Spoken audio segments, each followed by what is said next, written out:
Welcome to today's Explainer. Right now, we're tackling a massive challenge that honestly plagues almost every single business out there. We're going to demystify exactly how top-tier organizations manage to take their high-level, head-in-the-cloud strategic visions and turn them into daily, ground-level operational reality. Look, if you've ever felt like your company's lofty goals have absolutely nothing to do with the actual practical work you're executing every day, well, you're not alone. It's a fundamental breakdown in corporate mechanics. To really wrap our heads around the scale of this problem, just listen to this incredibly relatable quote from our source material.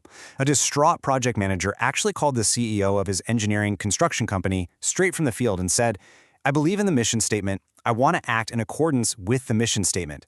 I'm here with my customer. What am I supposed to do?" I mean, how many times have you or your team felt exactly that way? It perfectly highlights a universal pain point, that massive disconnect between a beautifully written vision statement and an employee's day-to-day actions on the front lines. Okay, let's dive right in. Here's our roadmap for today's Explainer, mapping out exactly how we solve this strategic dilemma step by step. We're covering 1. The strategy execution gap. 2. 4 perspectives of performance. 3. Translating vision into action. 4. Communicating and linking goals. 5. Planning, feedback, and learning. And finally, 6. Building your strategic system. Let's get started. Section 1. The strategy execution gap, where the rubber meets the sky. To really understand this massive gap, we've got to focus on a classic corporate trap. The budgeting process and the strategic planning process rarely ever speak to each other. Think about it this way. Relying only on traditional financial measures, like last quarter's profit or operating costs, is essentially like driving a car while exclusively looking in your rearview mirror. You're just reporting the past. It's a set of isolated numbers telling you what already happened, not where you're actually going. The Balanced Scorecard, on the other hand, acts as a holistic instrument panel for your organization. It's built from the ground up for navigating the future and predicting performance, rather than just reporting on it after the fact. Moving on to Section 2. 4 perspectives of performance, the core framework. So, creators Robert Kaplan and David Norton designed a framework to fix this exact gap. Notice how this structure forces companies to look at their business from 4 distinct vantage points all at the same time: financial, customer, internal business process, and learning and growth. Now, this isn't just a simple checklist. It is a living ecosystem where everything is connected. Think about the cause and effect chain here. Investing in learning and growth empowers your people to improve internal business processes, right? And those improved processes create massive value for your customers. Keeping those customers incredibly happy is what ultimately delivers your financial success. You're actively monitoring progress across all these fronts to ensure sustainable growth. Okay, so what is it really? The Balanced Scorecard is a comprehensive strategic management system that binds short-term activities to long-term objectives using both financial and non-financial metrics. I really want to emphasize that word binds. It binds the daily grind to the 10-year goal. But let me be incredibly clear here. Actually, this is vital. This is not meant to replace traditional financial measures. Not at all. It's meant to complement them. It becomes the foundational cornerstone for an entirely new way of managing a business.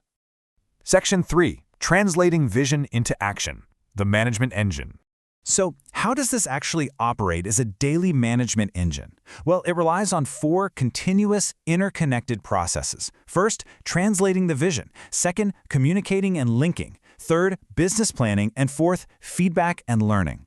Let's zoom in on that first crucial step, translating the vision. Because how does an organization actually clarify what its lofty goals mean on a practical, everyday level? Get a load of this fantastic anecdote from the source material regarding a company we'll call Metro Bank. So they had 25 senior executives who all agreed perfectly on their strategy: to provide superior service to targeted customers. Sounds great, right? But when they actually tried to build their balanced scorecard and had to assign hard operational measures to this statement, they realized something absolutely terrifying. All 25 executives had 25 completely different definitions of what superior service meant and 25 wildly different images of who the targeted customers even were. It's wild. The simple, non-negotiable act of choosing measurement metrics forced these executives to stop hiding behind vague buzzwords, build a real consensus, and agree on what their strategy actually meant in reality. Section 4. Communicating and linking goals, from boardroom to frontline. So once the executives finally agree, how do we cascade this unified strategy down to the folks on the front line? I want you to imagine your entire corporate strategy fitting right in your shirt pocket. Check out this corporate tool called the Personal Scorecard. The exploration group of a large oil company literally printed these up as physical fold-out cards for their employees. It directly connects overarching corporate targets down to business unit targets and finally all the way down to individual and team initiatives. It translates those massive company objectives into meaningful, localized tasks that a single person can truly own. But how do you guarantee these personal goals are actually taken seriously? Well, you pull a very powerful yet delicate lever. You tie financial compensation directly to these scorecard metrics. Pioneer Petroleum did exactly this. They base 60% of executives' bonuses on financials, and the remaining 40% on non-financial indicators like customer and employee satisfaction. But the crucial takeaway here is managing the tension between those financial and non-financial goals. To prevent someone from just gaming the system by crushing one goal while totally ignoring the others, companies establish minimum threshold levels. If you fall short on any one critical threshold, you earn absolutely zero incentive compensation. It demands a truly balanced performance. Section 5. Planning, Feedback, and Learning, the continuous loop. To prevent this whole system from just becoming another heavy binder gathering dust on a manager's shelf, we have to look at where the rubber meets the sky. There's this humorous but frankly kind of painful quote from one executive regarding typical long-term corporate planning. He called it the place where the rubber meets the sky. Because most companies have totally separate procedures for strategic planning and budgeting. They literally just don't touch. But the discipline of the Balanced Scorecard forces companies to integrate these functions. It ensures that the financial budget is actually funding the strategic goals, so the rubber finally hits the road.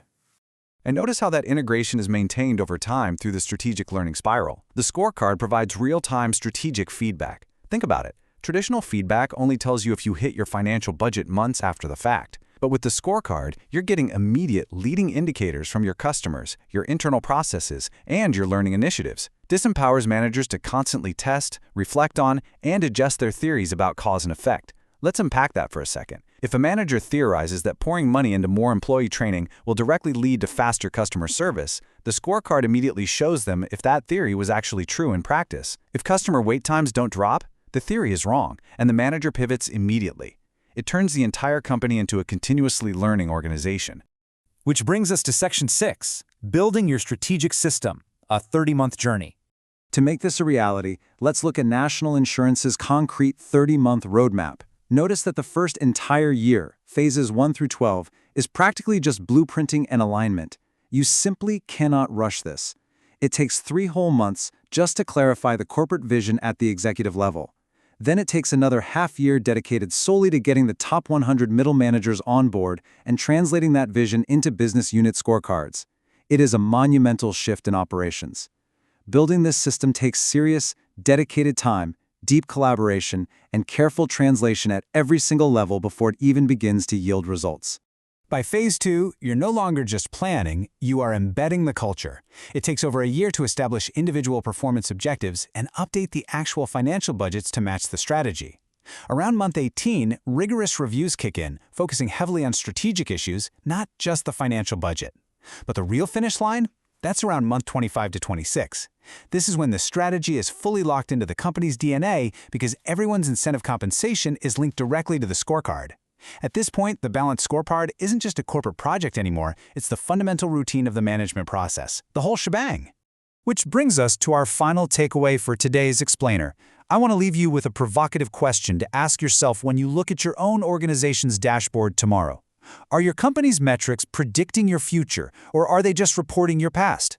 It's a fundamental difference in management strategy, and understanding it might just be the key to bridging your own gap between vision and action. Thanks for joining me to explore the Balanced Scorecard and keep questioning the data driving your decisions.